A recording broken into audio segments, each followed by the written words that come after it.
यहाँ पर हम लिखेंगे pin mode. Hey guys, welcome back again. मेरा नाम है शाहिद और मैं हूं एक इलेक्ट्रॉनिक्स इंजीनियर। और हम आर्डिनो पर 3 वीडियोस बना चुके हैं जिसमें हमने सीखा आर्डिनो की analog, digital and PWM pins को हम कैसे यूज कर सकते हैं। हमने कुछ एक्टिविटीज भी की और आज की वीडियो में हम सीखेंगे कैसे हम इन पिन को यूज करके एक डीसी मोटर को कंट्रोल कर सकते हैं। यहाँ पर हम एक मॉड्यूल यूज करेंगे जिसका नाम है मोटर ड्राइवर L298N। इसकी हेल्प से मोटर को सफिशिएंट पावर मिल पाएगी। अगर हम मोटर को डायरेक्टली आर्डिनो से ऑपरेट करते हैं तो वो नहीं हो पाएगी, बिकॉज आर्डिनो की आउटपुट पिन से मोटर को सफिशिएंट पावर नहीं मिल पाएगी। इसलिए यहाँ पर हम एक मोटर ड्राइवर का यूज करेंगे जो हमारी मोटर को सफिशिएंट पावर देगा। एंड सेकेंड थिंग, जब हम किसी डीसी मोटर को ऑपरेट करते हैं तो वो एक बैक ईएमएफ जनरेट करता है। यहाँ पर अगर हम मोटर को डायरेक्टली आर्डिनो के साथ यूज करते हैं देन बैक ईएमएफ की वजह से हमारा आर्डिनो डैमेज हो सकता है। इसलिए हम यहाँ पर एक मोटर ड्राइवर को यूज करेंगे और सीखेंगे हम कैसे एक मोटर की स्पीड को कंट्रोल कर सकते हैं और उसकी डायरेक्शन को चेंज कर सकते हैं। यहाँ पर हम सारी एक्टिविटी आर्डिनो की प्रोग्रामिंग से करेंगे। तो गाइस, बिना टाइम वेस्ट किए अपनी एक्टिविटी को करते हैं और चलते हैं, देखते हैं हमें कौन कौन से कंपोनेंट की रिक्वायरमेंट होती है। तो गाइस, सबसे पहले हमें चाहिए एक आर्डिनो उनो। ये हमारे पास एक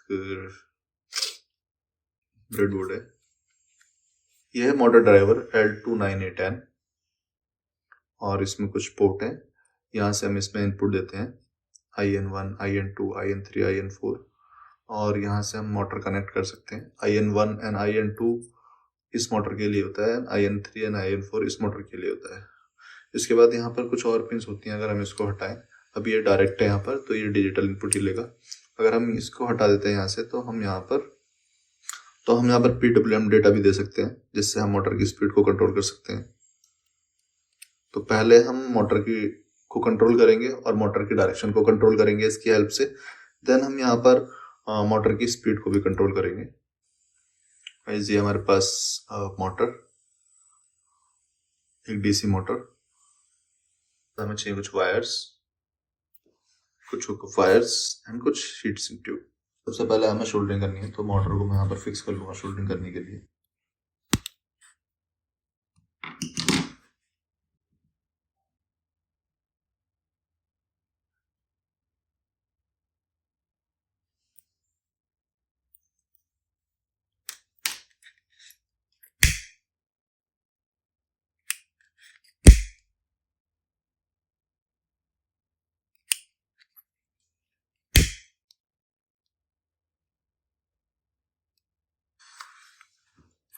सो गाइस, मैंने यहाँ पर आर्डिनो ले लिया है और हमारे पास यहाँ पर ये मोटर ड्राइवर भी आ गया है जिसका नाम L298N है। और अब हम इसके कनेक्शन करेंगे। सबसे पहले मैं आर्डिनो से पिन नंबर 5 और 6 को यूज करूंगा। आप किसी भी पिन को यूज कर सकते हैं। यहाँ पर मैं यहाँ पर पिन 5 और 6 यूज कर रहा हूँ और इसको मोटर ड्राइवर के IN1 एंड IN2 में लगा दूंगा। अगर मैं IN1 और IN2 को यूज कर रहा हूँ तो हमारा इधर वाला पोर्ट एक्टिवेट होगा मोटर के लिए। हम यहाँ पर मोटर को यूज कर पाएंगे।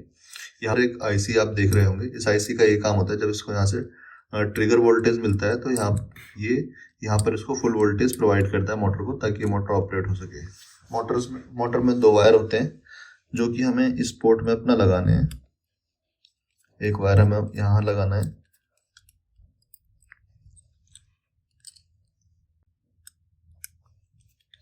तो गाइस हमारे मोटर के कनेक्शन हो चुके हैं। इसके बाद हमें करना है इसकी पावर के कनेक्शन।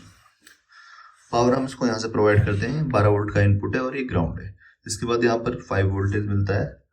यहाँ पर एक रेगुलेटर ऐसी लगी होती है जो इस 12 वोल्ट को 5 वोल्ट में कन्वर्ट करके यहाँ देती है। हम यहाँ से भी 5 वोल्ट आर्डिनो को या फिर किसी और सेंसर वगैरह को दे सकते हैं जो भी हम इसके साथ यूज कर रहे हैं। सो हम सबसे पहले लगा लेते हैं यहाँ पर प्लस का वायर। मैंने ये 2 वायर माइनस में यहाँ लगा दिए और इसका रीजन मैं अभी आपको बताने वाला हूँ। दोस्तों, जब हम 2 डिफरेंट सप्लाई यहाँ पर यूज करेंगे क्योंकि मैं यहाँ पर आर्डिनो को कंप्यूटर से कनेक्ट करूंगा USB पोर्ट से और इसको अलग से 12 वोल्ट की सप्लाई दूंगा मोटर ड्राइवर को, तो मुझे एक ग्राउंड कॉमन करना होगा दोनों सप्लाई का। तो पावर सप्लाई यूज करते हैं कि सिस्टम में, तो हमें उनको ग्राउंड कॉमन करना होता है। तो मैं इन दोनों को ग्राउंड कॉमन यहाँ पर कर दूंगा। हमारे कनेक्शन ऑलमोस्ट कंप्लीट हो चुके हैं। सबसे पहली एक्टिविटी के लिए हम मोटर की डायरेक्शन को कंट्रोल करेंगे और मोटर को ऑपरेट करना सीखेंगे प्रोग्रामिंग की हेल्प से। लैपटॉप मैंने अपना ऑन कर लिया है। अब मैं इसमें प्रोग्रामिंग स्टार्ट करूंगा। तो गाइस हम यहाँ पर दो पिन यूज कर रहे हैं, पिन नंबर 5 और 6। तो मैं दोनों पिन को यहाँ पर कॉल करूंगा, दोनों पिन को असाइन करूंगा यहाँ पिन 5 आउटपुट, क्योंकि हमें यहाँ पर आउटपुट चाहिए तो मैं इसको एज आउटपुट लूंगा। इसके बाद मैं एक पिन और यहाँ पर यूज करूंगा, पिन नंबर 6। मेन प्रोग्राम लिखूंगा, जैसे कि मैंने पहले ही बताया था, यहाँ पर हमारे पास दो फंक्शंस होते हैं, word setup and word loop. Word setup में हम पिन को असाइन करते हैं और वर्ड लूप में हम अपना मेन प्रोग्राम लिखते हैं जो कि कॉन्टिन्यूसली रन करता है। तो हम यहाँ पर लिखेंगे डिजिटल राइट नंबर 5 हाई। तो अभी मुझे क्या करना है, यहाँ पर अपनी दोनों पिन में एक पे हाई भेजना है और एक पे लो, ताकि मेरी मोटर ऑपरेट हो सके, यानी कि एक पिन पे हाई जाए और एक पिन पे लो जाए। तो मैं यहाँ पर दूसरी पिन भी यूज करता हूँ, पिन नंबर 6। इस पे मैं राइट करूँगा लो, और इसको मैं 1 सेकेंड के लिए भेजूंगा। इसके बाद मैं इन दोनों पिन को लो कर दूंगा। इट मीन्स यहाँ पर मोटर हमारी बंद हो जाएगी। यहाँ पर क्या होगा, पहले स्टेटमेंट से मोटर चलेगी हमारी 1 सेकेंड के लिए, दूसरे स्टेटमेंट से मोटर हमारी बंद रहेगी 1 सेकेंड के लिए। तो आइए अब हम इस प्रोग्राम को अपलोड करते हैं। तो अभी हमारा आर्डिनो यहाँ पर कनेक्ट हो चुका है और मैं यहाँ से प्रोग्राम अपलोड करने वाला हूँ। Click on the tools, select Arduino from port and then upload. हमारा ये प्रोग्राम अपलोड होने के बाद हम चेक करेंगे, यहाँ पर हमारी मोटर, यहाँ पर ये कुछ एरर बता रहा है। देखिए मैंने यहाँ पर सेमीकोलन नहीं लगाया है, इस वजह से यहाँ पर एरर आ गया है। तो एक सेमीकोलन यहाँ लगेगा और एक सेमीकोलन यहाँ लगेगा। सेमीकोलन से कंपाइलर को पता चलता है कि स्टेटमेंट यहाँ पर खत्म हो चुकी है। तो मैं इसको दोबारा अपलोड करने की कोशिश करूंगा। सो गाइस इस बार ये अपलोड हो चुका है। तो गाइस मैंने यहाँ पर ये लगा दिया है। इसके बाद हम चेक करते हैं हमारी मोटर पावर देकर, यहाँ पर 1 सेकंड के लिए ऑन, 1 सेकंड के लिए ऑफ। तो ये यहाँ पर एक पैटर्न जो हमने बनाया सेम यहाँ पर फॉलो करिए। इसके बाद हम इसकी डायरेक्शन को चेंज करेंगे यहाँ पर। तो डायरेक्शन को चेंज करने के लिए यहाँ पर हमें क्या करना है, जो हमने प्रोग्राम में लिखी है उसमें कुछ चेंजेस करते हैं। तो आइए उसमें कुछ चेंजेस करते हैं। तो गाइस मैंने जो यहाँ पर प्रोग्राम लिखा था, बस मुझे इसको यहाँ पर रिवर्स करना है। सेम एक और ये बनाना है और इसको रिवर्स करना है। अब मैं 5 पर लो भेजूंगा और 6 पर हाई। तो यहाँ पर जो डायरेक्शन है मोटर की वो चेंज हो जाएगी। इसके बाद मैं इसको अपलोड करूंगा। रेडी कनेक्ट है तो यहाँ से मैं अपलोड करता हूँ इसको। अपलोड करने के बाद हम इसको चला कर देखेंगे। प्रोग्राम हमारा अपलोड हो चुका है। मोटर पहले क्लॉकवाइज घूमती है, फिर एंटी क्लॉकवाइज घूमती है, फिर अगेन क्लॉकवाइज, फिर एंटी क्लॉकवाइज। तो ये हमारा एकदम सही पैटर्न फॉलो कर रही है जो हमने प्रोग्राम यहाँ पर बनाया है। हमारी जो नेक्स्ट एक्टिविटी है उसमें हम मोटर की स्पीड को कंट्रोल करेंगे। हम इसकी स्पीड को इंक्रीज करेंगे या डिक्रीज करेंगे प्रोग्राम की हेल्प से। मोटर ड्राइवर की बात करते हैं तो यहाँ पर एक आप देखेंगे एक जंपर लगा है। इस जंपर को हमें निकाल देना है। जो जंपर है यहाँ से इसको निकाल देना है हमें।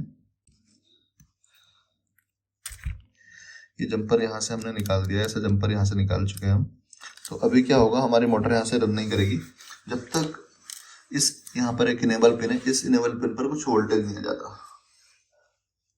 तो हम इस इनेबल पिन को वोल्टेज देंगे अपनी एनालॉग पिन से। तो गाइस हम इसके भी कनेक्शन कर लेते हैं।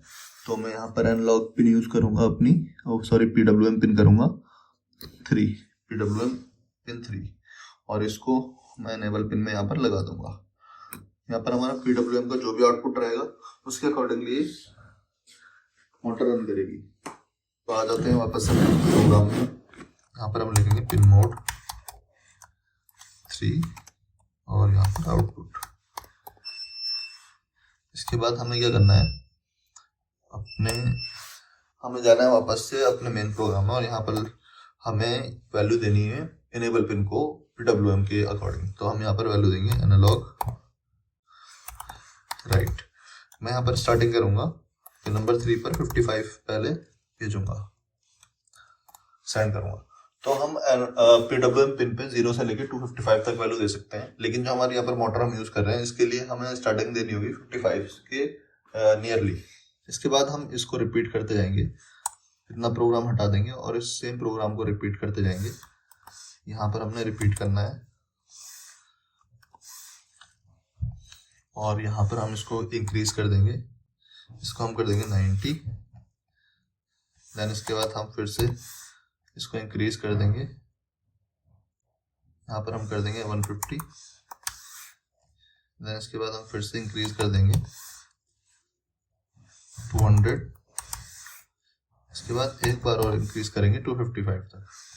तो वैसे यहाँ पर डिफरेंट हमारे पास PWM पर वैल्यू जाएंगी, जिसके अकॉर्डिंगली यहाँ पर जो हमारी मोटर रहेगी स्पीड कंट्रोल होगी। तो हम इस प्रोग्राम को अपलोड करके फिर से चेक करते हैं कि हमारा क्या आउटपुट आता है। फ्रेंड्स, हमारा प्रोग्राम अपलोड हो चुका है अच्छे से। इसके बाद मैं चेक करूंगा हमारा आउटपुट कैसा आ रहा है। इसके बाद हम अपनी मोटर को पावर देंगे। तो गाइस यहाँ पर आप देख पा रहे हैं, पहले कम स्पीड में चलता है, फिर फास्ट होता है, फिर और ज़्यादा फास्ट, और फिर सबसे ज़्यादा फास्ट। लो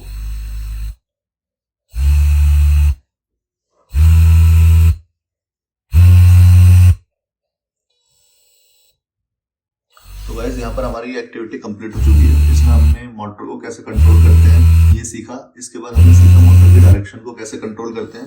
इसके बाद हमने सीखा कि मोटर की स्पीड को हम कैसे कंट्रोल कर सकते हैं। तो अगर आपके पास भी कई सारी एप्लीकेशंस हैं मोटर को लेकर के, तो आपको ये वीडियो काफी हेल्पफुल हो सकती है। हमने आज की एक्टिविटी में डीसी मोटर की स्पीड को कंट्रोल किया और डीसी मोटर की डायरेक्शन को भी कंट्रोल किया। तो ऐसे ही आप भी प्रोग्रामिंग करके डीसी मोटर के साथ काफी कुछ एक्टिविटी कर सकते हैं। इसमें हमने अपने पुराने कॉन्सेप्ट को रिकॉल किया, जो कि हमने सीखा था अपनी लास्ट की 3 वीडियोस में, कैसे हम डिजिटल पिन्स को यूज करते हैं। और नेक्स्ट वीडियो में हम और भी अच्छी कोई एक्टिविटी लेकर आने वाले हैं। तो गाइस बने रहे हमारे चैनल पर। अगर आपको हमारी ये वीडियो पसंद आई हो तो प्लीज लाइक करें, कमेंट करें, शेयर करें एंड सब्सक्राइब करें।